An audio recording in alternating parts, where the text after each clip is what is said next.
Saudari-saudaraku yang terkasih, semoga saudari-saudara sekalian beserta seluruh keluarga dan komunitas dianugerahi sehat dan berkelimpahan berkat.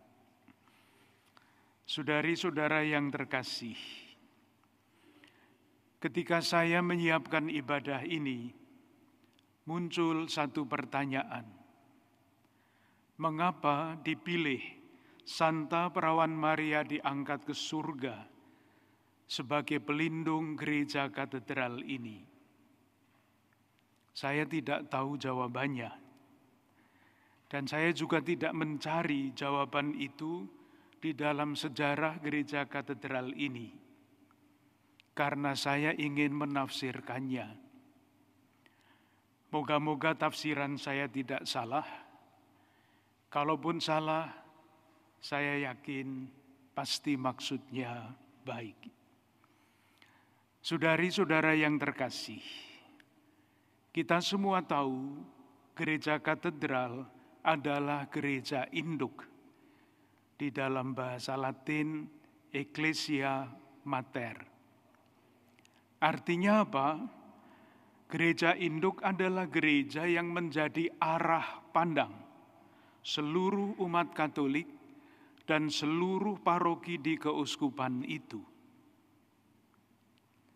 Sementara Bunda Maria diangkat ke surga adalah murid Yesus yang sempurna. Sempurna di dalam kasih, sempurna di dalam kesucian. Maka pertanyaan, mengapa Santa Perawan Maria diangkat ke surga, dipilih menjadi pelindung gereja katedral ini? Jawabannya menurut penafsiran saya adalah seperti ini. Dengan memilih Santa Perawan Maria diangkat ke surga sebagai pelindung gereja katedral, ingin disampaikan pesan, yaitu bahwa arah pandang dan arah hidup setiap dan semua orang Katolik adalah kesempurnaan kasih dan kesempurnaan kesucian seperti dan dengan meneladan Bunda Maria. Saudari-saudaraku yang terkasih, pesan inilah yang ditegaskan di dalam ajaran resmi gereja dan kemudian diuraikan lebih rinci oleh Paus Fransiskus di dalam anjuran apostolik yang berjudul Bersukacita dan bergembiralah, panggilan kesucian di zaman sekarang. Saya mengutip beberapa kalimat dari ajaran Paus Fransiskus itu. Beliau mengatakan begini, kita bertumbuh di dalam kesucian yang merupakan panggilan kita semua melalui hal-hal kecil sehari-hari. Lalu beliau memberi contoh yang sangat konkret. Contohnya seperti ini. Seorang ibu pergi berbelanja. Di tempat belanja ia berjumpa dengan tetangganya, lalu mulailah mereka berbicara, sampai pada suatu titik terjadilah gosip. Gosip adalah bicara jelek tentang orang lain. Tetapi ibu itu mengatakan di dalam hati, tidak, saya tidak mau berbicara jelek tentang orang lain.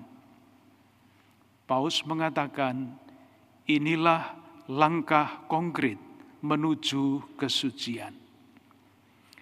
Contohnya masih dilanjutkan, ibu itu pulang ke rumah, sudah lelah, tetapi salah seorang putranya minta waktu untuk berbicara mengenai harapan-harapan dan mimpi-mimpinya.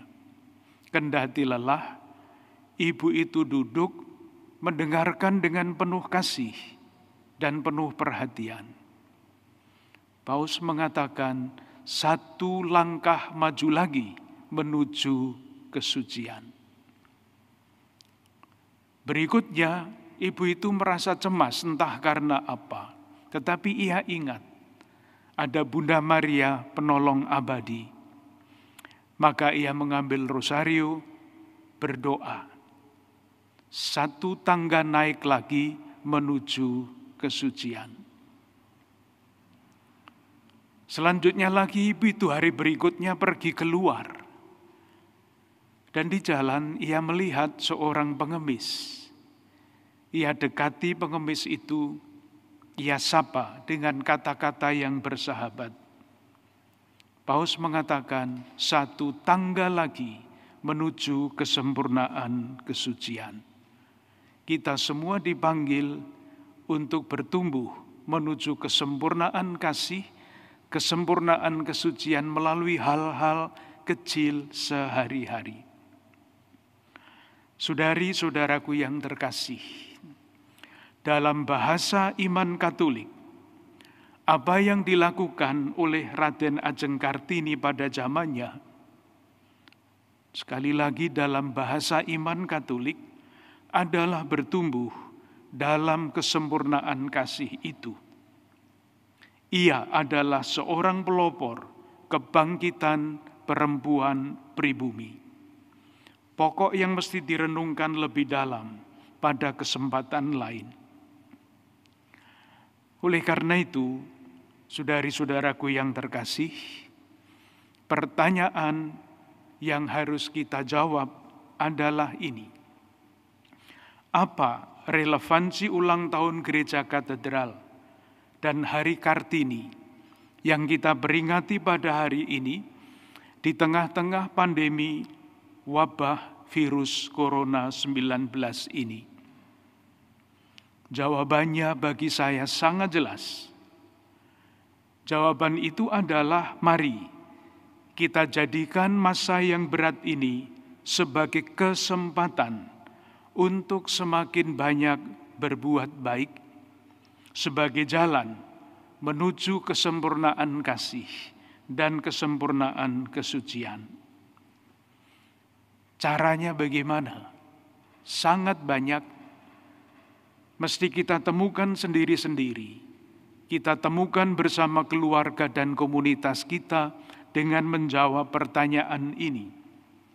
Apa yang harus kita lakukan agar di dalam keadaan yang seperti ini, masyarakat kita, umat kita menjadi semakin sehati dan sejiwa, sehingga tidak ada seorang pun yang berkekurangan, karena semua warga umat, karena semua warga masyarakat rela berbagi, seperti dikisahkan di dalam bacaan yang pertama, gambaran umat murid-murid Kristus yang pertama.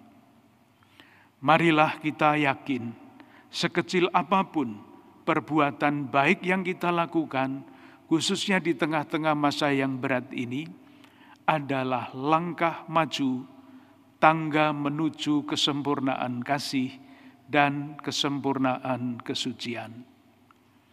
Semoga Gereja Katedral ini mendorong kita semua untuk terus bersemangat mencari jalan-jalan kreatif untuk berbuat baik. Dan semoga anugerah Raden Ajeng Kartini bagi bangsa kita dapat menjadi anugerah yang kita syukuri dan menjadi kekuatan bahwa melakukan sesuatu di dalam keadaan tertentu menjadi sangat baik untuk kepentingan bersama. Tuhan memberkati.